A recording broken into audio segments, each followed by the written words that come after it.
Another day across the NBA. Killian Hayes is him again. Killian races to forecourt, fires from the paint, fills it. Count that, baby.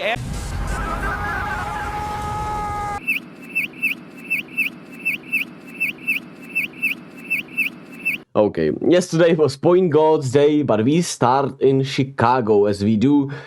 Not every day, but we talk about every game every day. So tap in, make sure to be checked out as you want the best coverage of the NBA. The most informative, entertaining, fun, whatever, I don't know. We start in Chicago. The Bulls, without Zach LaVine, who is going to be out for a week at least, and DeMar DeRozan tonight against the Milwaukee Bucks. And let's jump into the fourth quarter where the Bulls were up early on by as much as 12 points in the fourth quarter, as Nikola Vucevic had a great game. Andre Drummond was dominating. The bench was doing great, and the Chicago Bulls played with their best energy and effort they had probably the whole year, probably throughout the whole season, man. Kobe White made an incredible step-back three-pointer to make this a 103-96 7-point game with a minute and 26 seconds left, but it would not be the Bulls if they did not find a way to mess that shit up, as Brook Lopez gave the Bucks a 1-point lead with 21 seconds left with his 6th three-pointer of the second half, and Giannis Antetokounmpo with his 5th block of the night on Patrick Williams, clean as it gets, and the Bucks had him going to the free throw line with 2 free throws to be made and 3 seconds left in the game. And Giannis knocked both free throws down to give the Bucks a 3-point lead. However, we had Alex Caruso. Caruso to tie it again! Big time plays. Turn the AC up because he's hot. As he ties the game at the buzzer. And in overtime, the Bucks were sloppy with turnovers, leading to easy buckets for the goddamn Chicago Bulls, where Patrick Williams got 2 breakaway dunks in the end to win and lead the Bulls to a shocking 120-113 win over the Bucks, where the Bucks were simply actually outplayed by a actually hungry and energetic Bulls team without their 2 biggest stars. Next, we head to Minnesota, who were without Anthony Edwards, who is out day-to-day against these Utah Jazz. The Minnesota Timberwolves struggled offensively in the first half without Anthony Edwards, as they were up by just 2 points, 49-47 against these Jazz. But they turned it up a notch in the third quarter, winning the third quarter 35-19, to kinda just cakewalk into a win in the second half, where they weren't sweating about this win. Karl Anthony Towns stepped up beautifully with 32 points, 11 rebounds and 4 assists for the Timberwolves, and their defense, led by the DPOY leading candidate Rudy Gobert, of course, held the Jazz to 90 points as they win 101-90. 101 is just weird to me. Next up, the Oklahoma City Thunder against the Los Angeles Lakers. The Lakers got off to a huge start. They were leading by as much as 14 in the early going and looked great, looked more energetic, looked ready to be in this game and ball out against these Oklahoma City Thunder. But Oklahoma, with their depth and their shooting and their ability to just kind of create anything on the court they like, they outplayed the Lakers in every facet of the game from that point, as Shea dominated with 11 of 18 shooting, 33 points, 4 rebounds, 7 assists, as he is one of the league's MVP leading candidates. Chet put on the moves on Anthony Davis. For you to call it. He's just, look, dancing with the basketball. 7'1" against a former defensive player of the year. And man, that's tough to do because, you know, Davis is a pretty good defender. He is the leading Rookie of the Year candidate. And the Thunder just looked so great and just too fast, too much, youth against these goddamn Lakers who need their injured guys back in a hurry, as the Thunder blew them out 113-110. Now, one of the most predictably fun games was the Atlanta Hawks versus the San Antonio Spurs. The Hawks defense couldn't guard me, maybe, and the San Antonio Spurs got off to a huge lead early, as it, with their script, feels like is happening a lot, even though it's been kind of cooled down with how bad they've been, but they've had a tendency to get off to a huge start and then they kind of fizzle out throughout the game. But against the Hawks, that they were in this game throughout, and it was fun to watch. Both teams had it going offensively. For the Spurs, it was actually Jeremy Sochan who finished the game with 33 points, 8 rebounds and 6 assists. Wemby might be the one holding him back, huh? Haha, funny.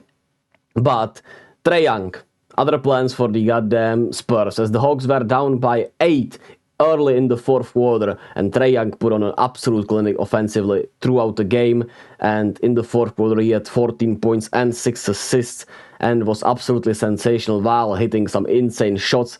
I mean, this shot over Victor Wembanyama is just insane. DeJounte Murray also chimed in his in another game back in San Antonio where he played, and got drafted to. He had some really clutch buckets, especially the corner three-pointer to make it a 130-126 game. And as the Hawks were looking to win the game kinda easily, chaos prevailed as Jeremy Sochan and the Spurs got the steal and he had a chance to tie the game, but the sneaky DPOY candidate Trae Young with the charge, and the Hawks win the game. 45 points and 14 assists for Trae Young on the night, and a huge W over the Spurs, 137-135. Scary Terry cooking up a show in Brooklyn as the Nets defense continues to be disappointing. Cam Johnson had a monster poster and a missed game winner as Terry Rozier had 37 points, 4 rebounds, 13 assists in Charlotte's 129-128 win over these Nets, without LaMelo, of course, who is going to be out for some time. So a great looking for Charlotte that they are competing without him even. On a second night of the back-to-back, I'm pretty sure. The Pacers doing Pacers things as they make opposing teams forget how to play defense. Tyrese Halliburton, 28 points at the half. The Pacers were looking great in the first half against the Miami Heat, who had Bam Adebayo leave the game with a hip injury.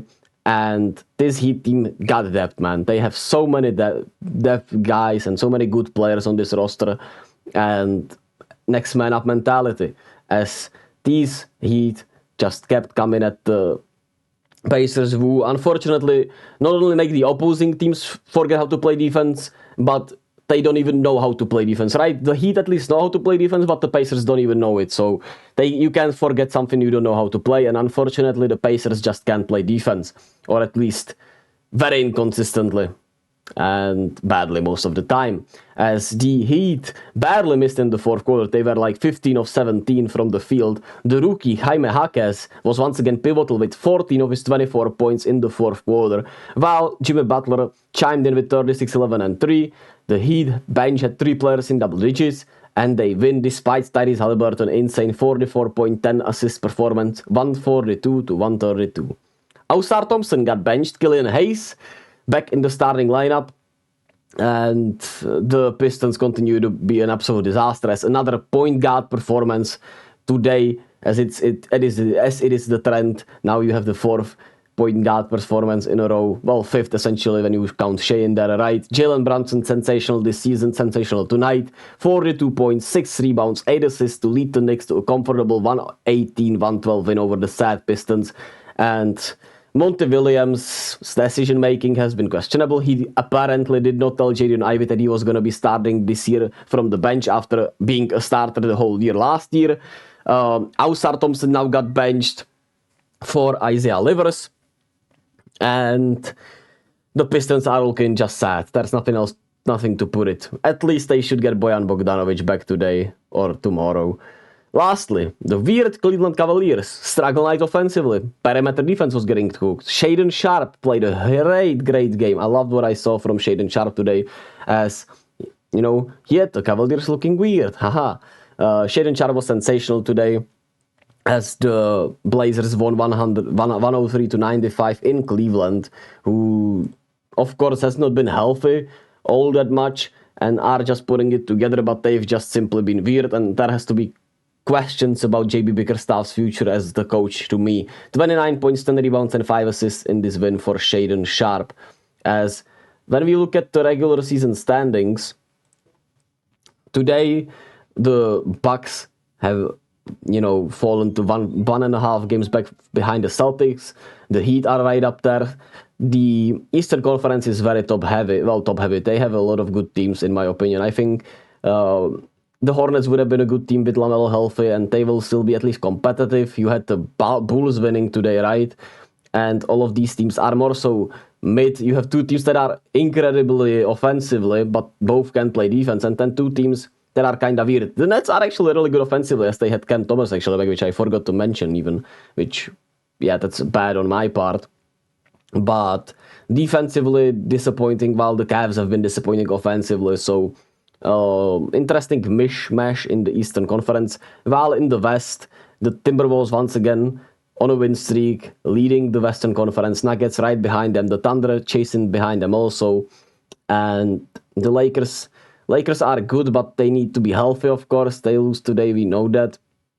The Warriors actually finally picked up ground, as that video is already out on the channel. The Blazers on a 2-game winning streak, which is interesting, and we wonder when San Antonio and Detroit are going to pick up a win. So that's it for today's Across the NBA. Hope you enjoyed. Be kind to others as always. Love yourselves as much as possible, and peace out.